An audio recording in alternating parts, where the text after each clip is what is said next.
Hello and welcome to Dingoes 8 My Podcast. I'm Paul. I'm Dave. I'm Justin. This week we'll be talking about the episode Lover's Walk. There's no apostrophe in the title. Well, is this something that will bother you? Yeah, well, yes. So, in some syndication packages, they put an apostrophe in the title, which takes away from the meaning of it. Okay, I see. Yes, it's meant to be a short declarative sentence, not... I know, but when you say it out loud, you don't see an apostrophe. I know, but I still have to make the point.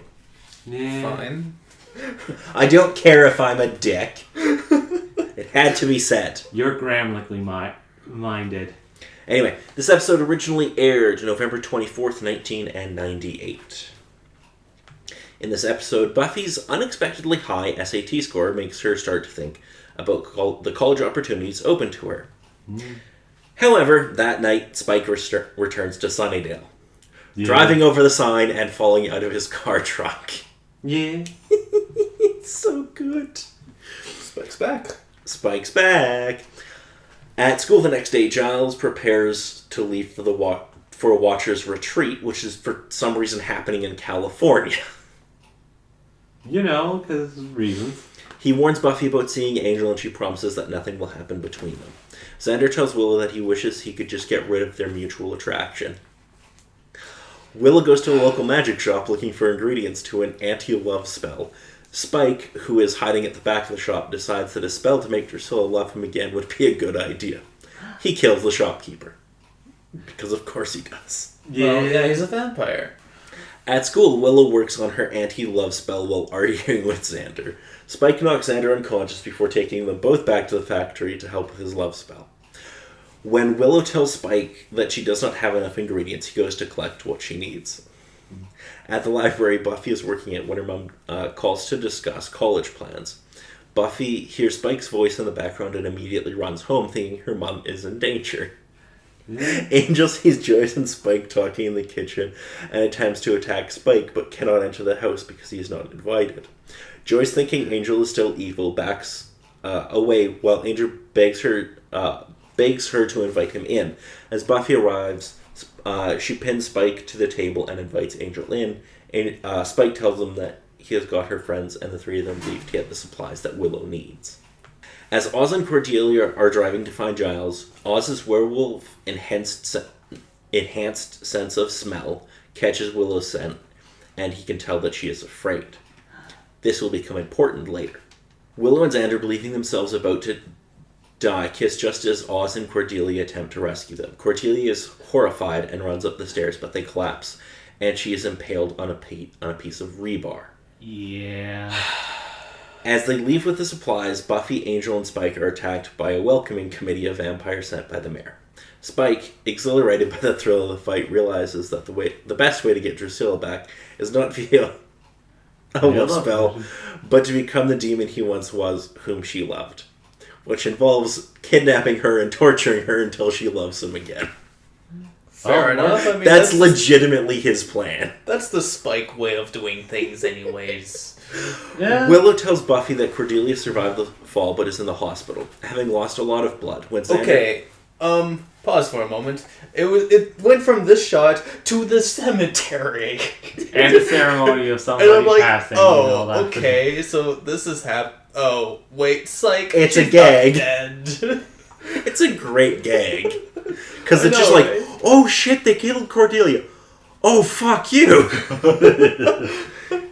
Cordelia tells him to stay away from her. Buffy tells Angel that the only way that they can continue to see each other is if he tells her that that he does not love her, something he cannot do. A happy and confident Spike is seen driving out of Sunnydale on his way to find Drusilla. And more good times. Of course. Okay, a lot of stuff happened in this episode. So many things. A lot of good, especially Spike. Yeah, Spike's good. Spike is high value. I honestly liked it with just how predictable it was with, oh, everything's going to be perfectly fine. Nothing terrible comes to Sunnydale. Cuts to the Sunnydale side with Spike driving through it as he did last time. Yeah, something terrible's coming to Sunnydale. A drunk Spike. Could there be anything better? Him having a conversation with a sober person. So, when Spike is at Buffy's house, Yes. and he's having his conversation with Joyce, first off, that's really funny. Yeah, it is. Yeah. And then when Angel gets to the door and can't get in, and Spike's standing behind Joyce, and he's making these faces. He's like, "Nah, I'm a biter. I'm a biter, Angel." It's so good. It's 100% Spike. He just loves fucking with people. He's so funny. I missed Spike.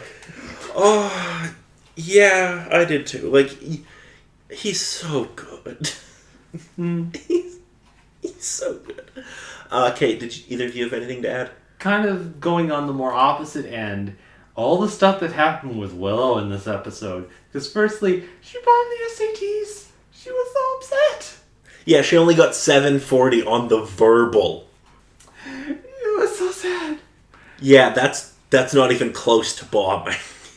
Yeah, she was upset about it. But I think the cutest thing is, Oz gave her a little witch fez dispenser. The witch fez thing is great. And she's like, we have to get a little werewolf one. It would have been so perfect. But sadly, I guess they don't make any of those particular things. Unless it's the Halloween edition thing, which they totally should. Werewolves are part of it. Mm-hmm. Everything falls apart in this episode, though, and it's great. Yeah, it pretty much sums up everything at the end. The fact that everything was discovered with Willow and Xander, Cordelia's in the hospital, Oz is kind of off doing his own thing, Willow's upset, Xander's upset, Buffy had to leave Angel, and Angel's all upset. Well, yeah, Cordelia and,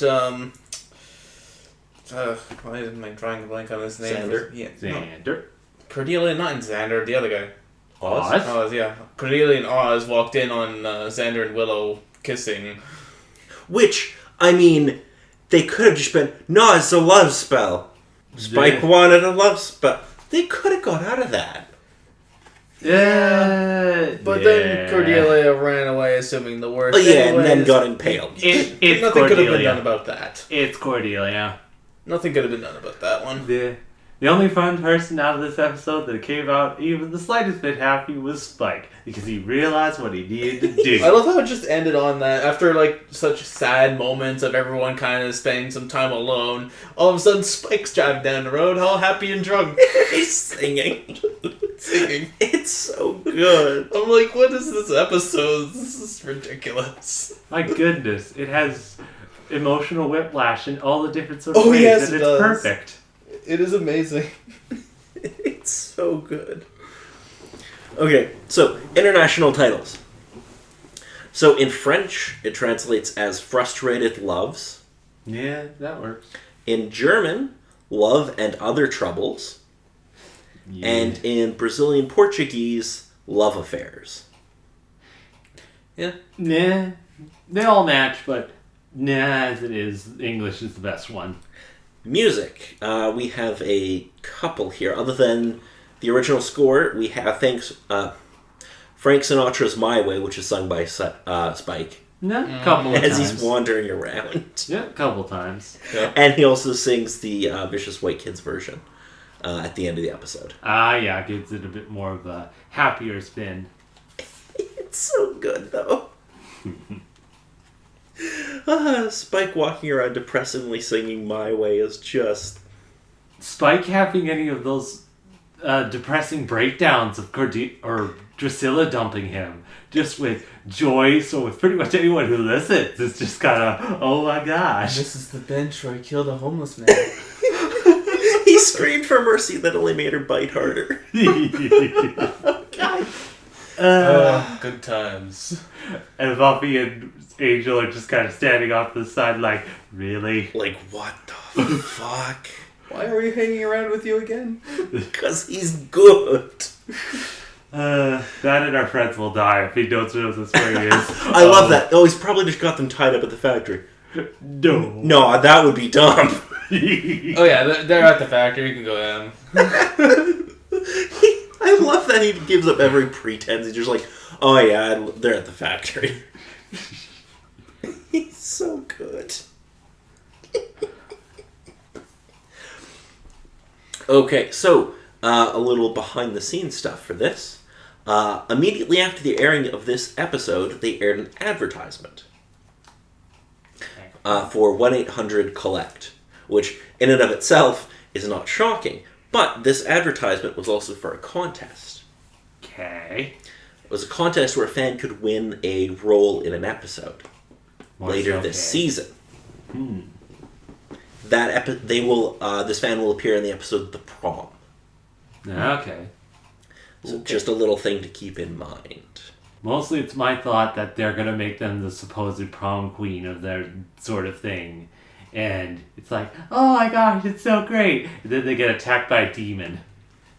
I guess you'll have to see. Yeah. Alrighty, so did either of you have anything to add to this episode? If I could give it an 11 out of 10, I would. It was a really good episode. Oh, sir, don't start giving away your 11 out of 10s just yet. Can't I? It doesn't mean I can't give other episodes better numbers. I'm just saying we're in for a streak of good ones. Alright, good. I'm looking forward to that. Interesting. David? I won't go super insane with it, but yeah, this is sitting at 9. Yeah, it's a great episode. And we're going to have a few more great ones to come.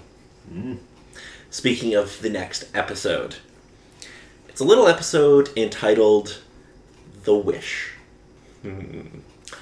Cordelia, heartbroken over her the revelation of the Xander-Willow relationship, wishes for a Buffy-free Sunnydale, which transports her to a world where vampires rule the town.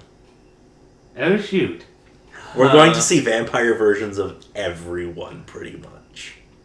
Oh man, the makeup department is going to have one crazy day for that episode. It's going to be goo. What does Cordelia have against Buffy? Because Buffy came to town and ruined her life. It doesn't have to make sense, it just has to be good. Yeah, it's kind of a build-up sort of point. So Buffy's kind of at the center of all. So Buffy's kind of the scapegoat. Yeah, but we're going to get Vampire Willow, nice. Vampire Xander, nice. Oh dear, and a few others. Well, I mean, if they can all live happily as vampires, that'll be it. Everyone can be vampires, and they don't have to be out at light. It's good. Anyway, that'll be it for this week. I'm Paul. I'm Dave. And I'm Justin.